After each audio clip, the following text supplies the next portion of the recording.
Ada seorang syekh namanya Thabit Al-Bannani. Syekh Thabit Al-Bannani beliau berkata, saya tahu kapan Allah menyebut nama saya. Dan saya tahu kapan Allah mengingat kepada saya. Saat itu tiba-tiba murid-muridnya pada tanya semuanya kaget. Dulu, Syekh, antum benar tahu Allah kapan nyebut nama antum? Antum benar tahu bahwa Allah Ta'ala ingat sama antum? Iya, saya tahu. Kapan Allah seperti itu saya tahu. Kapan?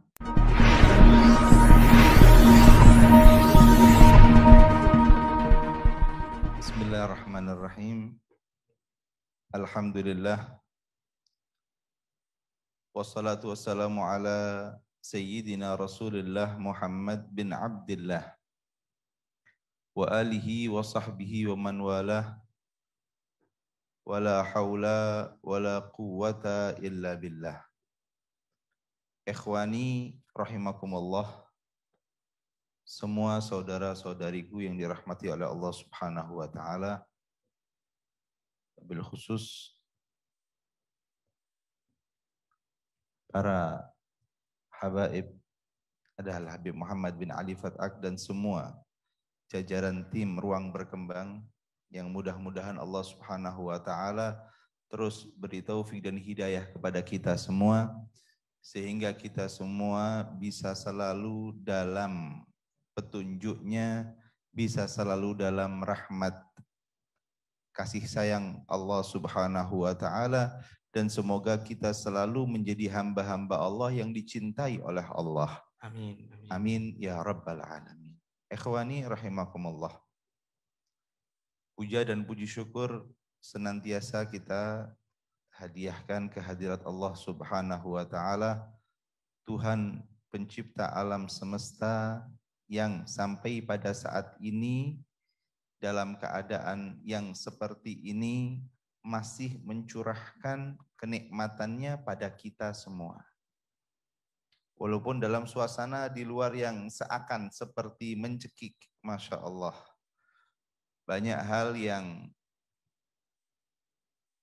menjadikan orang bingung, banyak hal yang menjadikan orang takut, banyak hal yang menjadikan orang galau, banyak hal yang menjadikan orang ini sumpek, subhanallah.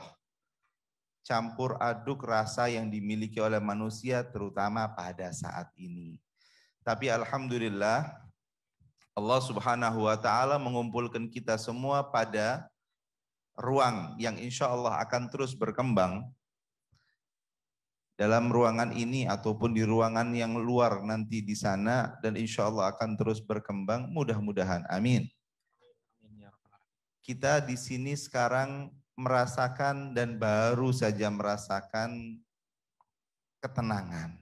Kalau saya nanya kepada ibu-ibu dan bapak-bapak yang ada di sini sekarang, 3 jam yang lalu saat di rumah dan saat ini lebih tenang mana?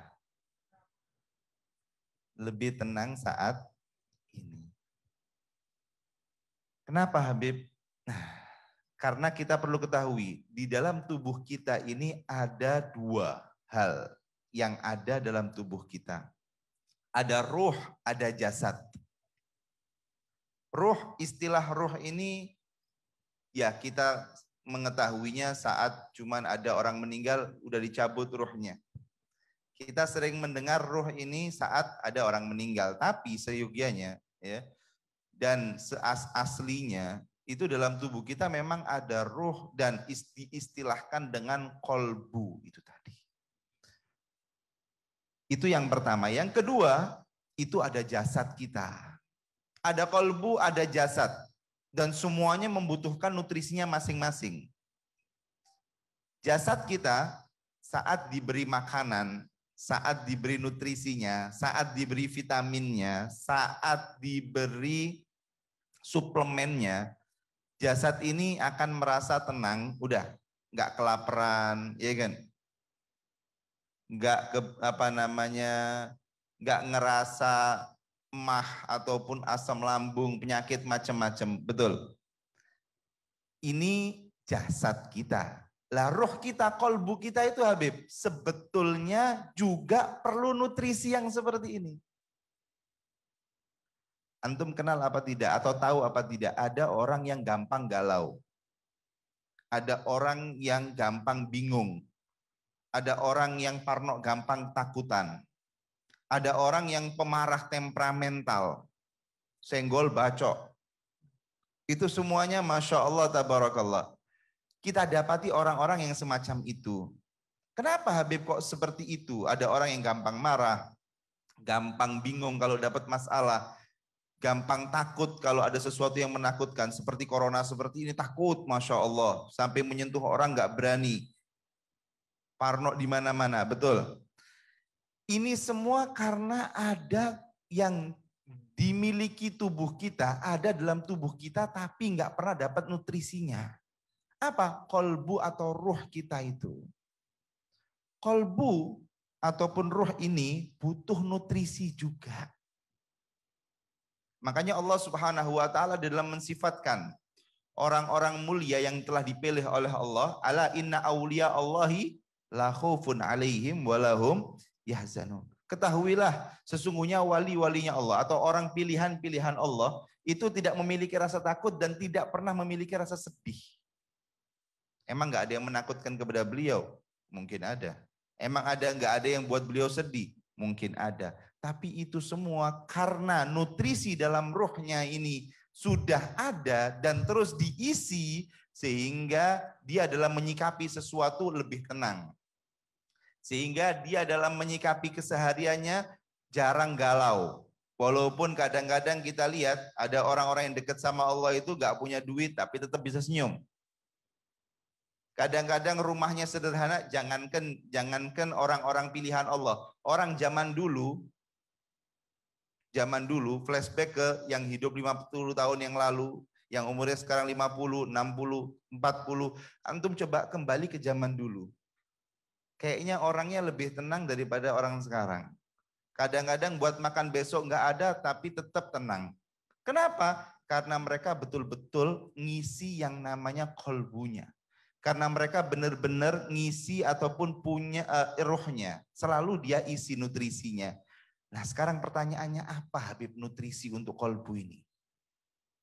Supaya tenang ini kami ini apa? Disimpulkan ada 3 nutrisi kolbu itu. Itu yang akan membuahkan ketenangan dalam hati seseorang. Kalau 3 ini dilakukan, insya Allah orang tersebut akan mendapatkan nutrisinya. Dia akan lebih tenang, lebih bahagia.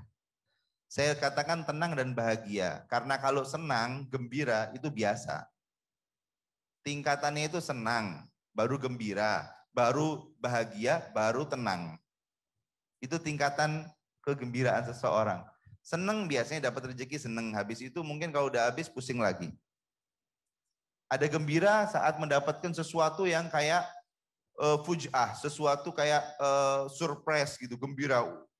Ada kebahagiaan. Bahagia ini dia itu lebih soft, senang dalam hati, ya, tapi lebih memang keperasaan. Makanya ada air mata bahagia. Saat ibu mungkin lihat anaknya sudah besar dan berhasil. Saat lihat anaknya pegang piala, itu biasanya timbul air mata bahagia, senang dalam hatinya tapi emang di dalam tempatnya itu bahagia. Ada lagi tenang. Nah untuk memperoleh itu semua, kalau hati itu sudah terisi, tenang dan bahagia ini akan dapat. Nggak hanya senang, nggak hanya gembira. Tapi kalau nggak ada itu semua, nggak ada nutrisinya hati ini, maka paling mentok di gembira. Setelah gembira mungkin akan pusing setelahnya. Nah nutrisi ini apa Habib? Yang pertama Allah Subhanahu wa taala telah berfirman, ala bidzikrillahi tatmainnul qulub. Ketahuilah dengan zikir mengingat Allah, tatmainnul qulub, itu hati akan menjadi tenang. Makanya tadi saat antum baca Basyairul Khairat, sholawat Basyairul Khairat, ya sesuai dengan yang antum saya tanyakan tadi. Bahwa antum lebih merasakan ketenangan dibanding 3 jam yang lalu. Itu salah satu bukti bahwa ruh antum lagi dicas ibaratnya, lagi dapat nutrisinya. Jadi nggak perlu makan udah tenang, nggak perlu kue udah tenang. Kenapa Habib? Karena ruhnya, kolbunya lagi isi dengan nutrisinya. Zikir kepada Allah Subhanahu wa taala. Yang kita mampu aja.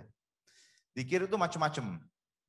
Zikir itu kan mengingat kepada Allah. Bisa dengan membaca Al-Quran, bisa dengan mengucapkan la ilaha illallah Muhammadur Rasulullah.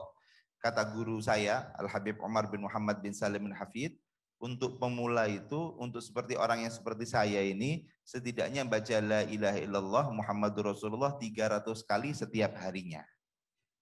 Itu juga. Beliau juga selalu berpesan kepada kita bahwa harus ada waktu dalam 24 jam kita itu walaupun cuma sebentar, 15 menit saja. Itu isinya kita munajat zikir kepada Allah.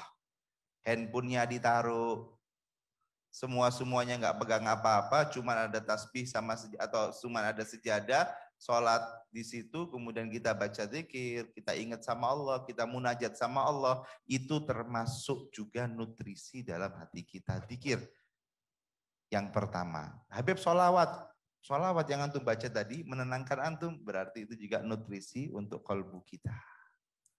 Penting sekali.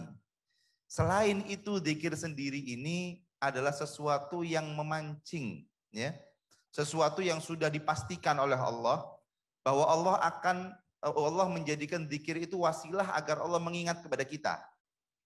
Di dalam Al-Quran, fadhkuruni adzkurkum. Ingatlah kamu kepadaku, wahai hambaku. Ingat Allah. Ketika kita nyebut la ilaha illallah, apa? Adzkurkum. Feedbacknya dari Allah Ta'ala adalah adzkurkum. Aku akan ingat kepada kalian. Kalau kita diingat sama orang penting saja, sudah hebat kita. Kita diingat sama bupati misalnya. Kita disebut sama bupati, wah ini misalnya kayak tadi Habib Anis yang hebat. Itu sudah saya melambung. Padahal nggak boleh kayak gitu kan. Saya nggak hebat masih kecil. Oke, itu udah disebut aja udah gitu. Ini gimana kalau kita disebut sama Allah yang menciptakan alam semesta ini semua. Nyebut kita. Makanya ada seorang syekh namanya Thabit Al-Bannani. Syekh Thabit Al-Bannani beliau berkata, saya tahu kapan Allah menyebut nama saya. Dan saya tahu kapan Allah mengingat kepada saya. Saat itu tiba-tiba murid-muridnya pada tanya semuanya kaget. Dulu, Syekh, antum benar tahu Allah kapan nyebut nama antum? Antum benar tahu bahwa Allah Ta'ala ingat sama antum? Iya, saya tahu. Kapan Allah seperti itu saya tahu. Kapan? Saat saya menyebut nama Allah. Sesuai dengan firman-Nya, fadhkuruni adzkurkum. Ingatlah kalian kepadaku, wahai hamba-hambaku, niscaya aku akan ingat kepada kalian. Jadi saat kita udah zikir tadi ini, kenapa kok bisa tenang? Ya karena kita diingat sama Allah juga. Nah diingat sama Allah ini berarti bukan hanya diingat aja. Oh Anis lagi zikir. Enggak.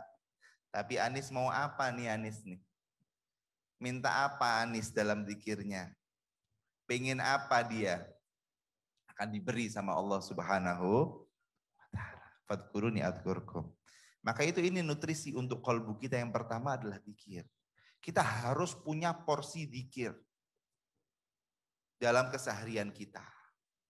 Habib yang zikir yang seperti apa? Yang antum bisa. Yang antum bisa. Bisa la ilaha illallah Muhammadur Rasulullah, bisa sholawat pada Nabi Muhammad, bisa astaghfirullah, dan lain sebagainya. Subhanallah, alhamdulillah, la ilaha illallah, Allahu akbar. Intinya kalau itu dirutinkan kesehariannya, maka itu lebih afdol. Dan kalau bisa ditambahi lagi, ada waktu yang memang khusus untuk Allah. No handphone, ya kan? Anak ditunggu tidurnya dulu, misalnya kalau istri, suaminya ditunggu istirahatnya dulu, atau suami juga istrinya udah istirahat atau kesepakatan saya mau ini betul-betul sama Allah, itu mungkin yang kurang dalam keseharian kita. Saya harus sama Allah walaupun 15 menit, taruh handphonenya, taruh semuanya, no Instagram, no WhatsApp, no semuanya, betul-betul sama Allah. Nah, kalau udah seperti itu, maka insya Allah ruh kita akan terisi terus. Yang pertama itu. Nah yang kedua, Habib, nutrisi kolbu ini apa? Nutrisi kolbu ini, ya ini, kajian ilmu ini. Kajian ilmu yang kita hadiri ini. Termasuk nutrisi untuk kolbu kita. Ilmu ini yang kita dengarkan sekarang, ya kan? Ilmu ini yang sekarang ini kita kaji. Itu merupakan salah satu cahaya dari Allah Subhanahu wa taala yang akan masuk ke dalam hati kita. Makanya pernah Imam Syafi'i beliau berkata, Imam Syafi'i ini kalau ngapal cepat banget. Suatu saat beliau waktu ngapal kok agak susah ngapalkannya gitu loh. Dikasih nasihat, syakautu ila waqi'in su'ahifdi fa'arsyadani ila tarkil ma'asi. Aku mengeluh kepada guruku tentang sulitnya hafalanku. Ya. Maka beliau berkata, tinggalkan sesuatu yang perbuatan dosa itu tinggalkan. Fa'innal ilma nurun wa nurullahi la yuhta li'asi aw la yuhda li'asi. Karena ilmu itu adalah cahaya. Nah cahaya ini kalau masuk dalam hati kita, maka itu akan juga menjadi nutrisi untuk kolbu kita. Makanya salah satu fadilahnya orang yang datang kajian ilmu ini besar. Sesuai hadis yang disabdakan oleh Nabi Muhammad SAW, Sallallahu alaihi wasallam, beliau bersabda, "Man salaka tariqan yaltamisu fihi ilman, sahhalallahu lahu tariqan ilal jannah." Barang siapa yang berjalan, ya, untuk menuntut sebuah ilmu, maka dia akan dipermudah oleh Allah jalan menuju surga. Kalau ini nggak ngisi roh kita, ilmu tadi ini, maka nggak mungkin balasnya surga. Karena yang akan menempati surga itu apa? Roh kita apa jasad kita? Roh kita. Kajian ilmu juga termasuk sesuatu yang akan menjadi nutrisi untuk kolbu kita. Yang ketiga, Habib, apa? Amal soleh. Perbuatan baik yang kita lakukan itu juga termasuk nutrisi untuk kolbu kita. Nah ini. Perbuatan baik ini seperti apa? Sholat. Ibu-ibu kalau sholat biasanya habis assalamualaikum warahmatullah, assalamualaikum warahmatullah, dan bapak-bapak semuanya ketika melaksanakan sholat pasti di situ biasanya sadar atau tidak sadar pasti akan menghela nafas. Kadang-kadang alhamdulillah atau astagfirullah. Setelah assalamualaikum warahmatullah, assalamualaikum warahmatullah, di situ pasti ada. Nah di situ itu sebetulnya yang merasakan apa hasil daripada sholat ini adalah roh kita. Makanya kalau sudah rohnya terisi, udah deh. Semuanya apa yang dalam jasad ini nggak kerasa apa-apa. Kalau sudah rohnya ini terisi, yang dalam jasad mau sakit atau tidak, nggak kerasa. Rasulullah Shallallahu Alaihi Wasallam saat melakukan sholat sampai bengkak kakinya. Ketika ditanya, Sayyidina Bilal berkata kepada Rasulullah, ya Rasulullah, udah cukup kakimu bengkak, sakit. Apa kata Rasulullah SAW? Arihna biha ya Bilal. Aku ini merasa tenang dengan sholat wahai Bilal.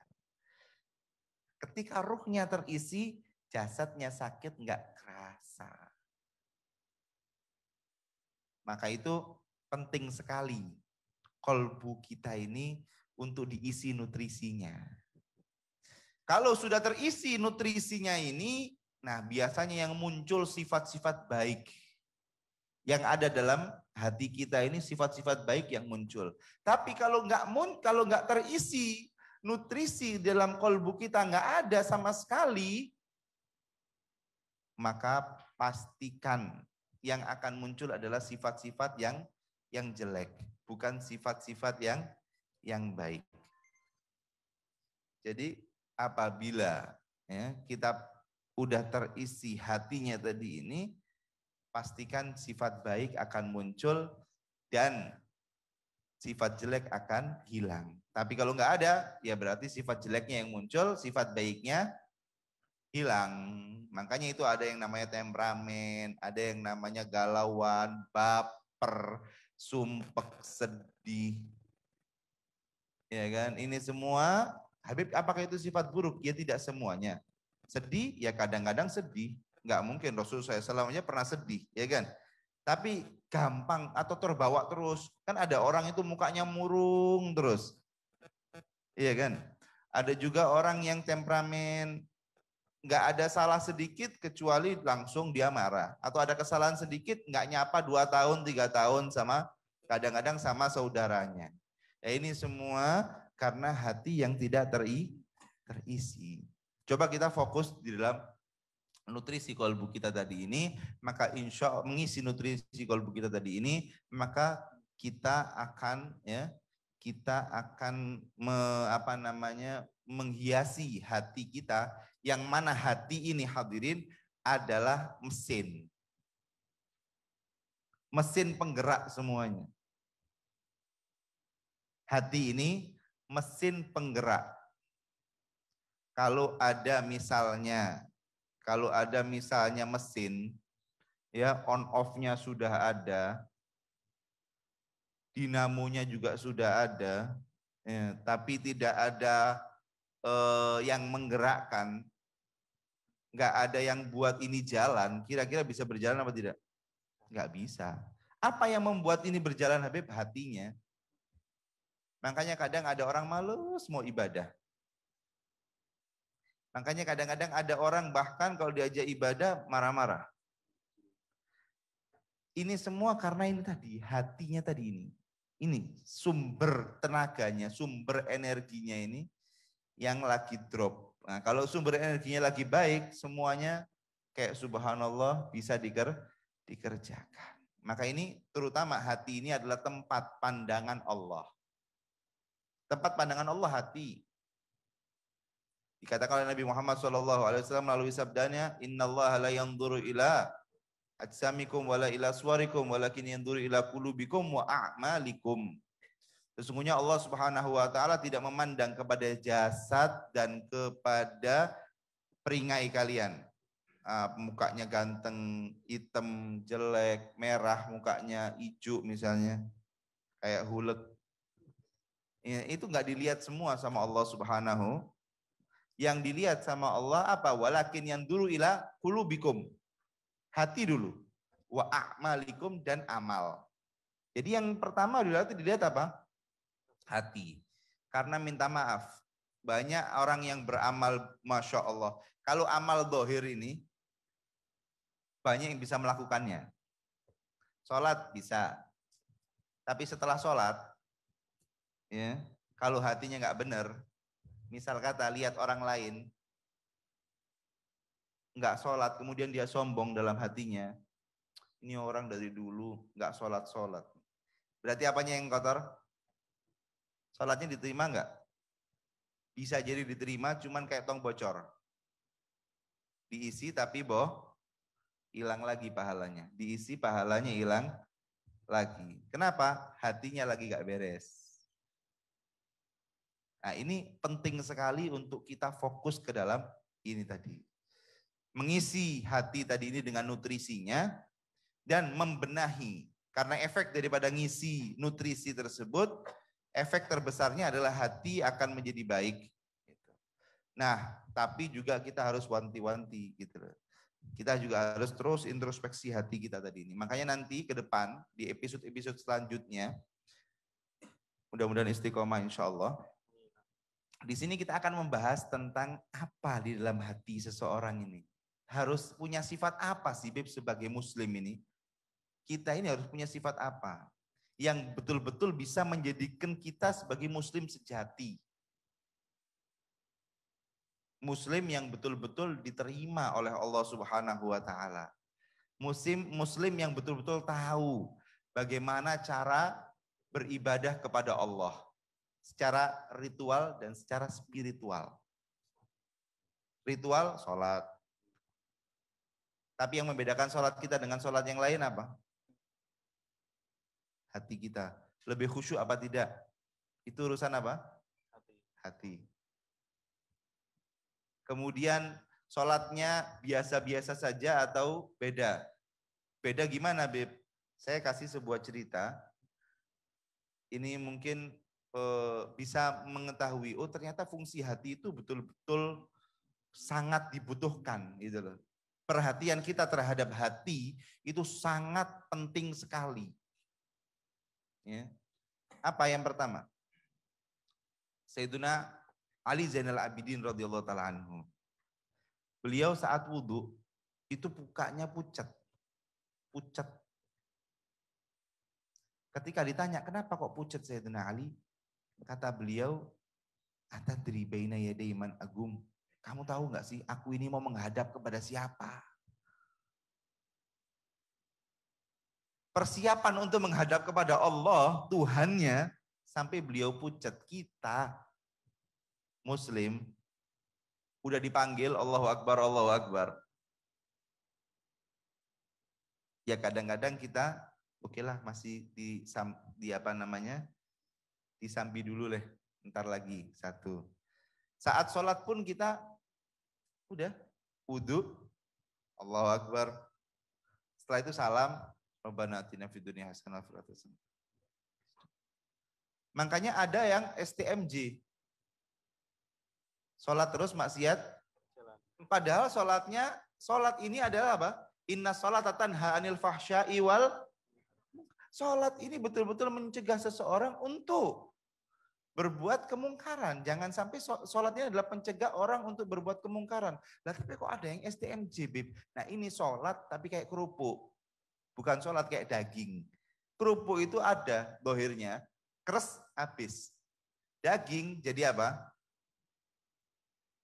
Jadi nutrisi untuk jasad kita. Itu bedanya. Sholat yang pakai perasaan betul-betul mengagungkan Allah sama orang yang sholat tapi nggak punya perasaan mengagungkan kepada Allah. Dan itu sentralnya di mana?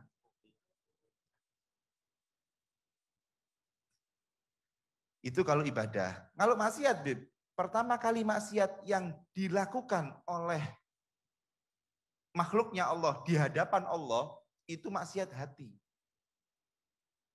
Siapa yang melakukan? Iblis. Melakukan kepada siapa? Kepada Nabi Adam. Iblis kata Allah, sujud kepada Adam. Ya Allah, masa saya mau sujud kepada Adam? Padahal saya lebih mulia daripada Adam. Adam kau ciptakan dari tanah, aku dari api. Aku lebih mulia daripada Adam. Maksiat apa itu? Hati. Maksiat sombong yang munculnya dari hati. Makanya hati ini. Yang akhirnya setan itu bukan karena maksiat zina. Setan itu bukan karena maksiat minum khamr. Yang sampai mendapatkan laknatnya Allah. Ila yaumiddin, ila yaumi yub'atsun. Sampai semuanya itu adalah maksiat apa? Sombong kepada Nabi Adam. Jadikan dia dilaknat sama Allah dan semua ibadahnya 80.000 tahun yang dikatakan bahwa diriwayatkan bahwa tidak ada setapak di surga itu kecuali sudah pernah disujudin oleh iblis. Cuman gara-gara satu sifat sombongnya tidak dia perhatian kepada hatinya sampai Masya Allah dilaknat sama Allah sampai selamanya. Saya terangkan itu kenapa? Karena ini loh, ternyata hati itu penting sekali untuk kita pelajari. Apa yang ada di dalamnya. Ya, apa yang ada dalam hati ini. Makanya banyak sekali para habaib kalau pengarang kitab itu biasanya memang di dalam urusan hati. Yang ngarang fikih banyak, kan? Yang ngarang apa namanya kitab tauhid juga banyak, tapi yang ngarang masalah hati ini biasanya lebih ke habaib tadi. Makanya melalui nutrisi kolbu saat ini dan insya Allah ke depan kita akan membahas tentang apa yang harusnya di dalam hati kita, sifat apa yang harusnya dalam hati kita untuk ada dalam hati kita dan sifat apa yang harusnya kita buang jauh-jauh sehingga kita bisa menjadi muslim ya yang betul-betul mukmin dan betul-betul suci hatinya. Nah, insya Allah melalui kajian-kajian yang akan datang akan kita fokus ke dalam ausaf. Sifat ini kebalikannya itu ini ya. kita tumbuhkan sifat yang ini nih, jangan sampai ada sifat yang ini nih, dan insya Allah seterusnya seperti itu. Mudah-mudahan apa yang kita barusan baca ini dan kita terangkan ini, apa yang kita baca tadi basyarul khairah diterima oleh Allah Subhanahu wa taala, sehingga apa yang menjadi hajat kita juga dikabulkan oleh Allah Subhanahu wa taala, dan semoga hati kita diberi kebersihan, dibersihkan oleh Allah Subhanahu wa taala, dan semoga hati kita terus diberi nutrisinya dan diberi sifat-sifat yang baik dan dihilangkan daripada sifat-sifat yang buruk. Amin ya rabbal alamin. Ini mungkin yang dari saya yang saya sampaikan.